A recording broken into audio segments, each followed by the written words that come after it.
Je m'appelle Théo Corboulliou, je suis cofondateur de l'entreprise Give a Seat et je suis diplômé d'HEC Montréal en 2016.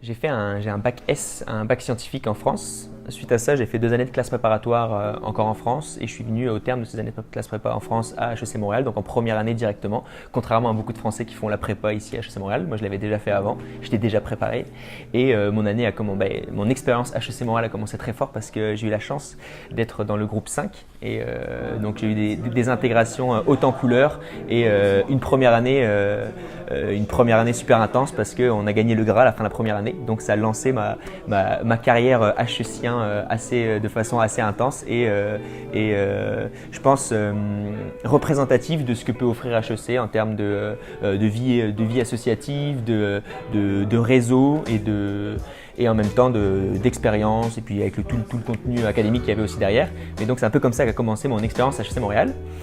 Ensuite, je suis parti en échange donc à Singapour. C'était une super bonne expérience. 4 mois d'études, puis 4 mois de voyage en Asie du Sud-Est. C'était super bien. Et en 3e année, j'étais vice-président exécutif de ce qui à l'époque s'appelait la JET, la jeunesse entrepreneuriale, le comité de spécialité entrepreneuriat, qui est aujourd'hui la très célèbre YEP. Et donc, je me suis impliqué dans ce comité-là et en même temps, j'ai fait l'aspect entrepreneuriat avec Guillaume Campo. On portait un projet qui est aujourd'hui Give a Seat, qui était déjà les prémices un peu de Give a Seat.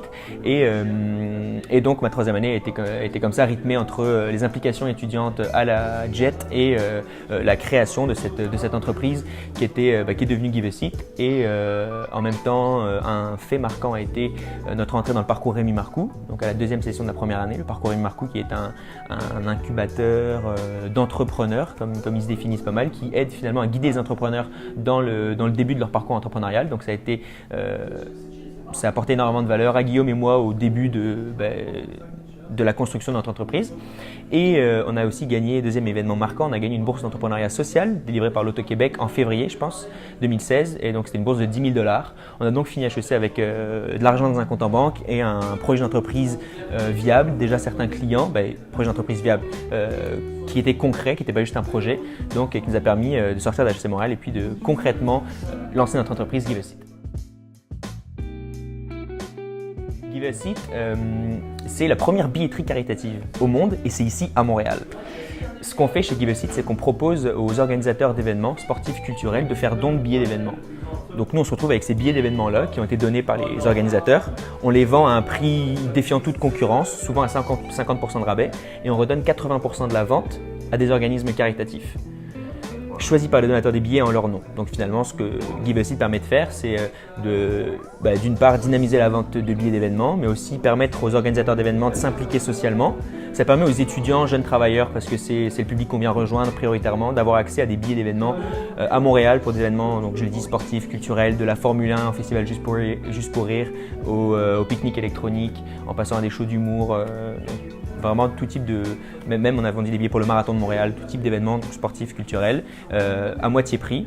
Et puis en même temps d'être connecté davantage avec la sphère des organismes caritatifs à Montréal qui fait un travail incroyable et qui reste dans l'ombre souvent. Donc une de nos missions, c'est aussi de les mettre de l'avant, d'être une vitrine des actions que font ces organismes-là caritatifs. L'idée de Give a Seat, elle est née à la Coupe Rogers. On a remarqué qu'il y avait la Coupe Rogers, c'est un des événements de tennis au monde qui vend le mieux. Donc ils n'ont pas vraiment de problème d'invendu, mais il y avait quand même beaucoup de sièges vides.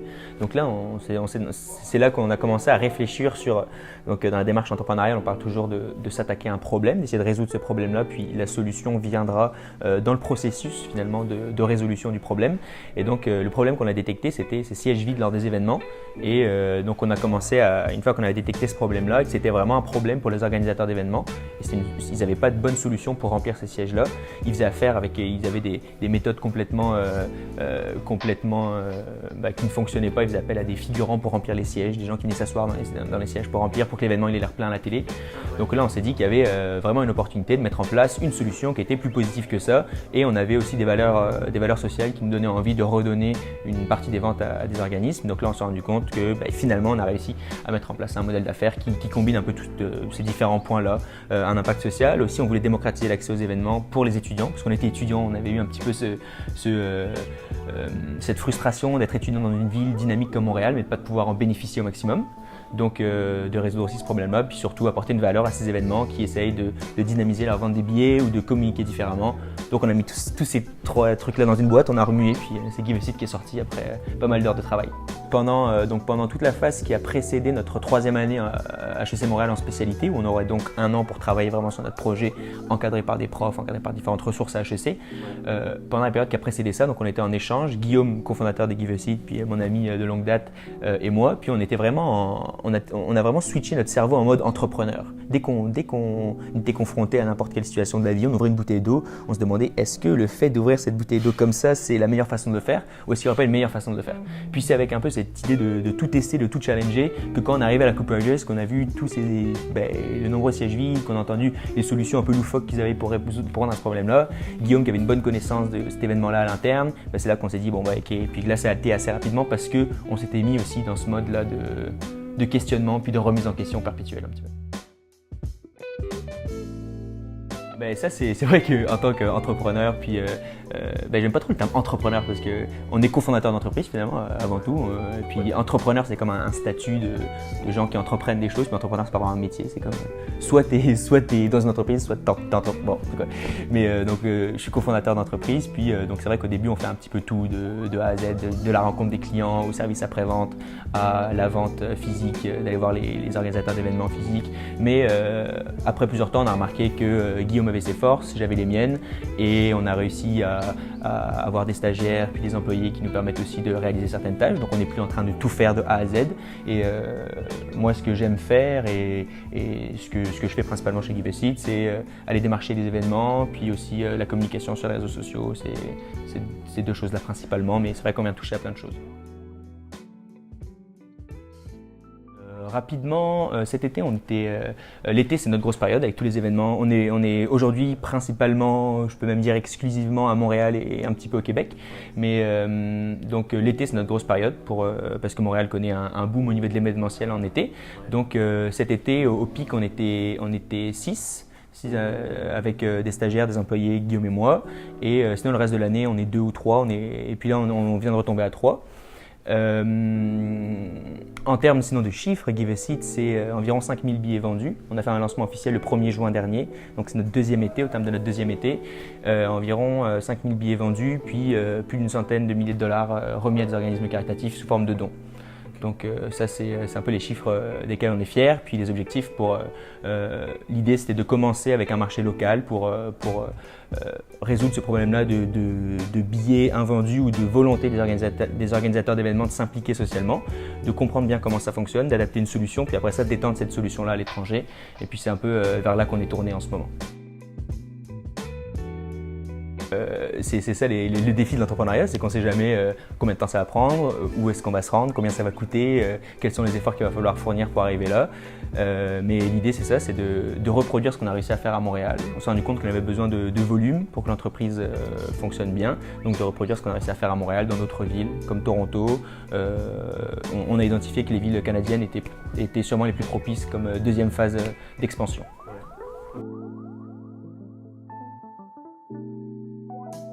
Est-ce qu'HEC me manque? Je dirais que j'y suis encore. Nos bureaux sont au coworking d'HEC Montréal, qui est très beau d'ailleurs, pour ceux qui sont curieux de venir nous visiter. Puis je dirais pas que... Je dirais qu'HEC a été une super belle période, mais je dirais pas que ça manque. C'est quelque chose qui est très beau, mais qui appartient à mon expérience d'étudiant à HEC, qui appartient au passé. Mais j'ai une autre relation maintenant avec HEC qui est plus professionnelle et que j'adore encore. Donc HEC ne me manque pas parce que j'y suis toujours finalement, mais ma période d'étudiant est quand même bel et bien finie.